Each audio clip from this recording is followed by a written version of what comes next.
ბუშმანა, ბეი-ელი და ზონი. ამ პირებს თავის მხრივ ასახელებს ასევე კახეთის საინფორმაციო ცენტრის წყარო. მისივე განცხადებით ისინი ქართულ შინაგან ჯარებსაც კი ცრთვნიდნენ და მთიანი რელიეფის პირობებში ბრძოლას ასწავლიდნენ. ეს არიან ის ადამიანები, ვისაც დაჯგუფების გადაადგილებაზე სრული ინფორმაცია ჰქონდა. ამ დაჯგუფების მარშრუტის შემადგენლობა და მიზნები ხელისუფლებისთვის თავიდანვე ჯერ კიდევ რამდენიმე თვის წინ იყო ცნობილი. ხელისუფლების და 28 აგვისტოს ლაფანყურში დახოცილი პირების ახლო ურთიერთობას ადასტურებს ანატომიის ექსკლუზიური ინტერვიუ 2008 წლის ომის ვეტერანთან და თავდაცვის სამინისტროს ყოფილ მაღალჩინოსანთან. მისი განცხადებით დახოცილი ქისტები და ჩეჩნები 2008 წლის რუსეთ-საქართველოს ომში ქართველების მხარეს იბრძოდნენ. ეს იცოდა მერაბიშვილმა, ახალაიებმა და გია უდესიანმა, რომლის ზონდერ დაჯგუფებაშიც აღმოჩნდნენ დაღუპულები ომის დასრულების შემდეგ. Standardul de informație am aflat televiziet. Am uitat eshalti agenti situației sigur. Muhalifebat musuli, capul musuli umzlos. Dar შემდეგ როცა დამთავრდა ომი და ავტომობილი და გამოვიდით, გადამეწილეს და ოქტის გია უდესიანის დაჯგუფება შეგრეწებული ქალაქ თბილისის მეცხრამეტე ბატალიონში. ის შემდეგაც ეს ჩეჩნები დარჩნენ. გარკვეული პერიოდი აგვისტოს ბოლომდე 1 სექტემბრამდე იყო შემერთი დივიზიონში თბილისის დინამოს საწვრთნელ ბაზასთან სპორტული საფეხბურთო სკოლა და იმის ტერიტორიაზე. იყო ისეთი რაღაცა რომ ბიჭებთან შელაპარაკება მოუვიდათ უდესიანის თანამებრძოლის მეგობრებს აი უდესიანი იარაღი ამოიღო და ესროლა. რაღაც ალიბაბა იყო ქედრიონელი ძველი ამ უდესიანის დაჯგუფების წევრი რა.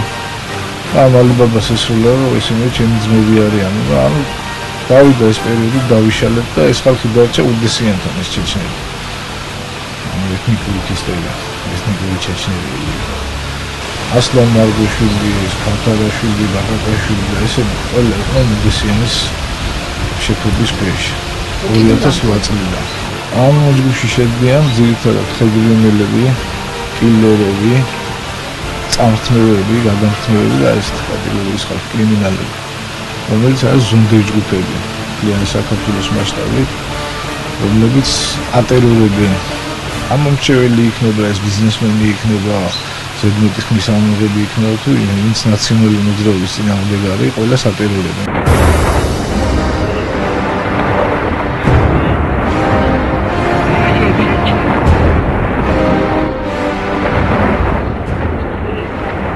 ამისა ჩვენივე რესპონდენტები ყვებიან რომ 7-ვე დახოცილი ძირითადად საქართველოს ტერიტორიაზე ცხოვრობდა. ირიცხებოდა გია უდესიანის ზონდერებში და ხელისუფლებას ამ ხაზით მნიშვნელოვან დახმარებასაც უწევდნენ. უდესიანს ამ შემთხვევაში ბიჭების პატრონობა ერთის მხრივ მერაბიშვილისგან ჰქონდა დავალებული, მეორეს მხრივ დათა ახალაიესგან და კოორდინაცია კი საკუთარ თავზე მინისტრის მოადგილეს გია ლორთქიფანიძეს ჰქონდა აღებული. ასევე თავის მხრივ სკანდალურია ინფორმაცია, რომელიც ხეობაში მცხოვრებმა ერთ-ერთმა ვეტერანმა მოგვაწოდა. მისი თქმით, ჩეჩნები, ქისტები, ქართველი პოლიციელები და სამხედრო ექიმიც კი დღეში ხელისუფლებამ შეიტყვა და დახოცა. არავინ არ აყოლია ქართული ტყვეტაღუყვანი, არავინ არ აყოლია. თავად ყველაფერი არის სპეციალურად დაყენებული მიშასი და ბოკერიაზე და ახალაიასზე. რო შეიყვანეს მოტყუებით უღალატეს ყველანაირად უღალატეს. იძახიან იმოტონა იარაღი ერთ ტრაილერის იარაღი უდევს და 12 კაცი 11 კაცი 11 კაცი მაგას წაიღებ და ამ ჩვენი ბიჭებს რო დაეწყო რა ომი X3 და 4 კი არ მოკდებოდა 1000 გახდებოდა რო დაეწყოთ არ არის ომის დაწყებული თავად ჩაატყუეს თავი არ დაახოცეს დახოცის მერე დაიწყეს დაბომბვა იქა რო უჭირდა ცხინვალს რო გაუჭირდა მაშინ რო გამაიძახა მეუმრები დღეს ატარია რათა დღეს რო ლაკა წაუსოს და დახოცეს ტერორისტი რომერია ტერორისტი გამოქვეყნებული სხვა ქვეყნებში ამაიცა კომპიუტერებთან დასთან და თქვა ეს არის რომერია მან ტერორისტი მიხარით მე მაგათ დედების წინ ქეს ვიხდი რომ ჩვენი ბიჭებით არ არის დახოცილი ეგ არის თავიას ქართველებმა დაუხოცეს მაგათაც როგორც ჩვენ დაგვიხოცეს ბიჭები ქართველებმა დაუხოცეს იმათაც თუმ დღეს დაღამე პოლიცია გინდა უშიშროება გინდა FSB გინდა თავრობა გინდა აწუხებენ ამათ შეაწუხე არ მოგცემთო კლასაო არ დაგამარხინებთ ხმას თუ ამაიღებთო შააშინეს უკვე ხალხი რაც მოხდა ეს არის დაგეგმილი მოწყობილი ცუდად დაგეგმილი და ცუდად მოწყობილი იმისთვის რომ შეექმნას ხელისუფლებას დესტაბილიზაციის სურათი ის უპატივცემლობა, რაც დღეს ქისტებმა მიიღეს 25 საათზე ჩუმად დამარხეს ორი მიცვალებული დილის 5 საათზე, როცა სამშობლოებს საშუალება არ მისცეს, რომ შვილებს გამომშვიდობებოდნენ სახლში, თუნდაც ერთი წუთი დაესვენებინან, როცა პრაქტიკულად სულში ჩააფურთხეს ამ ხალხს. ამის პატიებლები ესენი არ არის, მაგრამ ზუსტად იციან მისამართი, ვის წინააღმდეგ კონდეთ მათ, ასე ვთქვათ, განზრახვა. ეს არ არის ქართველი ხალხი არაფერში არ არის და გადასარევად იციან ეს ამბავი.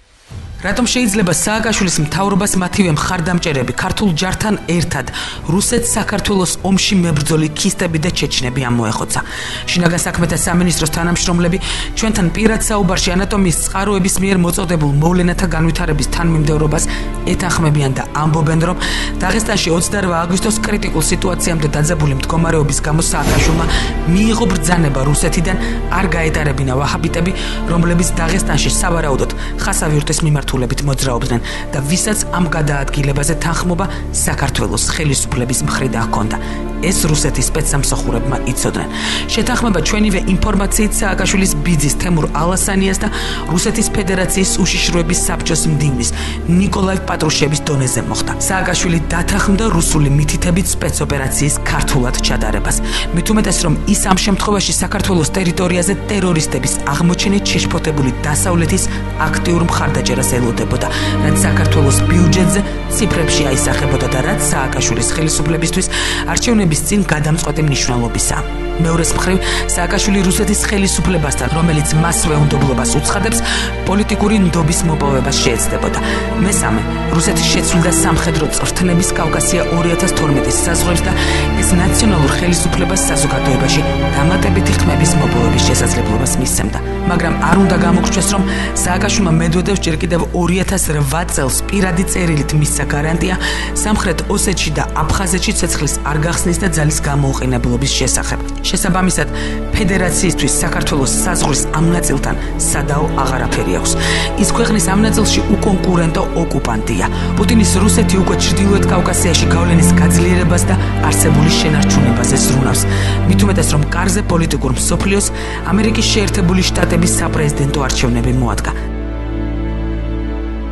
ძალის დემონსტრირება აუცილებელია, რასაც სააკაშვილი და პუტინი კავკასიონის იქით და აქეთ ახერხებენ. ლაფანყური კი ვისთვის გაკვეთილი აღმოჩნდება და ვისთვის საბედისწერო გამოცდილება, ამას ისტორია განსაზღვრავს. ჩვენ ძალიან მაგრად ყველასთვის ძალიან ჩვენი სასწაულები გაკვეთილი იყო. გადაცემა დაახლოებით 30 წყაროს მიერ მოწოდებულ ინფორმაციაზე დაყრდნობით მომზადდა და ანატომიის შემოქმედებითი ჯგუფი მხოლოდ მაშინ განსაჯაროებს მათ ვინაობას თუ ამ ადამიანებს ან მათი ოჯახის წევრებს საფრთხე დაემუქრებათ. გადაცემის მზადების პერიოდში ქისტების და ჩეჩნების სახელით რამდენიმე ადამიანმა მოგმართა დაზუსტებული ინფორმაციით თითქოს თავდაცვის სამინისტრომ საკუთარ თანამშრომლებს მასობრივი თავშეყრის ადგილებზე გამოჩენა აუკრძალა. აიკრძალა კაფეებში და რესტორნებში სტუმრობაც კი. ჩვენთან მოსული ადამიანები აცხადებენ, რომ დედებმა ქართველებს შვილების მკვლელობა აპატიეს და შესაბამისად ისინი იხსნიან ყველა პასუხისმგებლობას პროვოკაციაზე, რომელიც მათივე თქმით მხოლოდ ხელისუფლების მიერ შეიძლება იყოს დაგეგმილი. ანატომია კიდევ ერთხელ უსამძიმრებს დაღუპული ქართველი პოლიციელების, სამხედრო ექიმის და ხეობაში დაკარგული ბიჭების ოჯახებს. ჩვენ კი ვიფიქროთ ღალატის ანატომიაზე.